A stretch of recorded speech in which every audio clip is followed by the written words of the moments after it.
بسم اللہ الرحمن الرحیم۔ شروع کرتے ہیں اس بابرکت نام سے جو دلوں کا حال خوب جانتا ہے۔ دجال کے بارے میں خیرت انگیز حقائق۔ محترم سامعین، یقیناً دجال کے بارے میں ہم سب کے ذہنوں میں بہت سارے سوالات گردش کرتے رہتے ہوں گے کہ دجال کیسے پیدا ہوا، اس کے ماں باپ کون تھے، اس کی بیوی کون تھی۔ دجال کے بارے میں بہت سے علماء کرام کا خیال ہے کہ وہ ایک انسان ہے جو کہ حضرت ابراہیم علیہ السلام کے دور میں موجود تھا۔ اللہ جل جلالہ نے شیطان کے ساتھ ساتھ دجال کی موت کو بھی ایک مدت تک ملتوی کر دیا، اور یہی وجہ ہے کہ دجال آج تک بھی زندہ ہے۔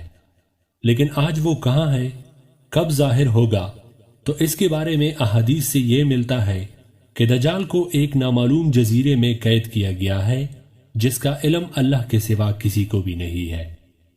متعدد علماء کرام کے مطابق دجال کا ٹھکانہ جاپان کے شیطانی سمندر میں ہے، جبکہ صحیح مسلم کی ایک روایت کے مطابق دجال کا خروج مشرق سے ہوگا۔ بہت ساری احادیث سے ملتا ہے کہ دجال قوم یہود سے ہوگا اور اس کے پیروکاروں میں زیادہ تر یہودی ہی ہوں گے۔ اگر عیسائیت کی لوک داستانوں کو سنیں تو ان میں دجال کا ذکر کچھ اس طرح سے ملتا ہے کہ دجال ایک ایسے گھر میں پیدا ہوگا کہ جس گھر کے رہنے والے انتہائی نیک اور ایماندار ہوں گے۔ یہ خاندان یعنی اس کے والدین سالوں سے بیٹے کی دعا کر رہے ہوں گے، اور پھر اللہ جل جلالہ ان کے گھر بیٹا پیدا کرے گا جو کہ دجال ہوگا۔ یہودی دجال کو اپنا مسیحا قرار دیتے ہیں۔ آج کے دور میں یہودیوں کے مطابق ان کا مسیحا یعنی نجات دہندہ یہودی ہوگا۔ ان کے مطابق دجال حضرت داؤد علیہ السلام کے شاہی خاندان سے ہوگا اور تخت داؤد کا جانشین ہوگا۔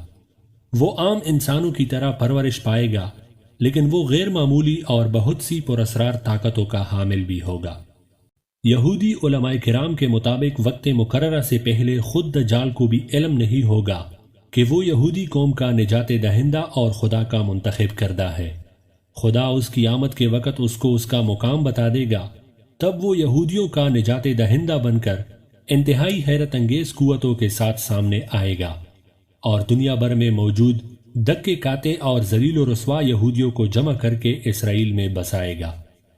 ان کے عقیدے کے مطابق وہ مسجد اقصی کو شہید کر کے ان کی جگہ یہودیوں کا قبلہ تعمیر کرے گا۔ مزید ان کے عقیدے کے مطابق وہ تمام غیر یہودیوں کے خلاف ایک خوفناک جنگ کر کے ان سب کو ہلاک کر دے گا، اور وہ حضرت داؤد علیہ السلام کی سلطنت کو شان و شوکت کے ساتھ قائم کرے گا۔ یہ سلطنت اسرائیل کی سرحد سے عراق کے دریائے فرات سے ہوتی ہوئی مصر کے دریائے نیل تک پیلی ہوگی۔ پھر وہ تمام یہودیوں کو اپنی بنائی گئی خود ساختہ شریعت پر عمل درآمد کروائے گا۔ یہودیوں کی کتابوں میں درج ہے کہ خدا نے دنیا کی بادشاہت کو صرف حضرت داؤد علیہ السلام کی نسل یعنی یہودیوں کے لیے مخصوص کر رکھا ہے، لہٰذا ان کا ماننا یہ ہے کہ دجال ایک عظیم پیغمبر ہوگا، لیکن حضرت موسیٰ علیہ السلام سے کم عظیم ہوگا۔ جبکہ ان کا مزید کہنا ہے کہ ساری دنیا دجال کی عقل و ذہانت اور طاقتوں کی وجہ سے اس کو بادشاہ تسلیم کر لے گی، اور دنیا کے سارے مذاہب ختم ہو جائیں گے، صرف یہودیت باقی رہے گی۔ اب آپ کو واضح ہو چکا ہوگا کہ یہودی دجال کے بارے میں کیا سوچتے ہیں، لیکن یہودیوں کے اس نظریے کے برعکس ہمارے پیارے آقا محمد صلی اللہ علیہ وآلہ وسلم نے 1400 سال پہلے ہی بتا دیا تھا کہ یہودی دجال کو اس کی طاقتوں کی وجہ سے اپنا آقا اور رہنما مان لیں گے۔ اب پتہ چلتا ہے کہ وہ ایسا کیوں کریں گے، لہٰذا آج دنیا میں جتنی بھی بدامنی ہے وہ یہودیوں کی جانب سے اس لیے پلائی جا رہی ہے کہ جلد از جلد اپنے مسیحا کو دنیا پر حکمران دیکھنا چاہتے ہیں۔ اسرائیل کا قیام بھی دجال کے استقبال کی پہلی باقاعدہ تیاری کی وجہ سے ہے۔ یہودی دجال کو ایک خوبصورت اور خوبرو نوجوان مانتے ہیں، لیکن اسلام کے نزدیک دجال ایک بدصورت اور کانا شخص ہوگا۔ اس کے بال گنگریالے ہوں گے جیسے اس کے سر سے سانپ لٹک رہے ہوں۔ اس کی رنگت سرخی مائل سفید ہوگی، اس کی پیشانی اور گردن بہت زیادہ چوڑی ہوگی، اس کا قد بھی چھوٹا ہوگا اور کمر میں کب ہوگا۔ اس کے باوجود وہ بہت طاقتور ہوگا، وہ عام انسانوں کی طرح نہیں چل سکے گا۔ دجال ایک مرد ہوگا اور اولاد پیدا کرنے کی صلاحیت سے محروم ہوگا۔ اس کی پیشانی پر دونوں آنکھوں کے بیچ کافر لکھا ہوگا۔ دجال جنات پر قابو رکھتا ہے، جس نے جنات کی نسل میں شادی کی تھی، اور دجال کے آباء و اجداد کا تعلق حضرت سلیمان علیہ السلام کے دور سے ہیں۔ حضرت سلیمان علیہ السلام نے جنات کو قید کیا تھا، تو ان جنات میں دجال کی بیوی اور اس کے آباء و اجداد بھی شامل تھے۔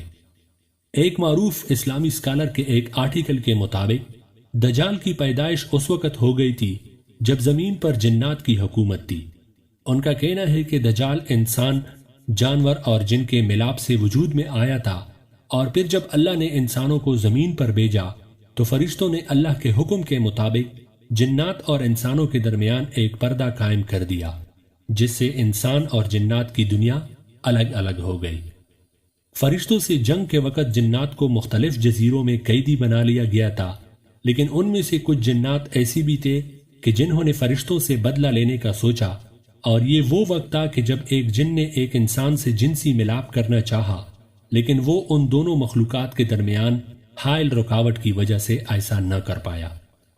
اسی دوران جساسہ نامی ایک اور مخلوق جو کہ کسی جانور کی نسل سے تھی، اس نے ان دونوں کے درمیان اولاد کے حصول کے لیے خود کو پیش کیا، اور اسی طرح ایک تیسری مخلوق پیدا ہوئی جسے دجال کہا جاتا ہے۔ پھر دجال کو فرشتوں نے زنجیروں سے باندھ لیا تاکہ دنیا دجال کے شر سے محفوظ رہ سکے۔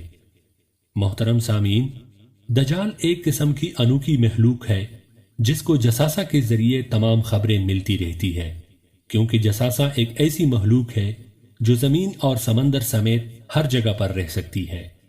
بہرحال اس آرٹیکل میں کتنا سچ ہے یہ تو صرف اللہ ہی بہتر جانتا ہے، مگر جساسہ کے متعلق ہمیں صحیح معلومات اس واقعے سے ملتی ہے جس میں حضرت تمیم داری رضی اللہ تعالیٰ عنہ نے دجال سے ملاقات کا پورا واقعہ آپ صلی اللہ علیہ وآلہ وسلم کو بتایا تھا۔ ایک دفعہ آسمہ بنت یزید بیان کرتی ہے کہ رسول اللہ صلی اللہ علیہ وآلہ وسلم میرے گھر تشریف فرماتے تو آپ صلی اللہ علیہ وآلہ وسلم نے دجال کا ذکر فرمایا کہ اس کے ظہور سے پہلے 3 قحط پڑیں گے۔ 1 سال آسمان کی 1/3 بارش رک جائے گی اور زمین کی پیداوار بھی 1/3 کم ہو جائے گی۔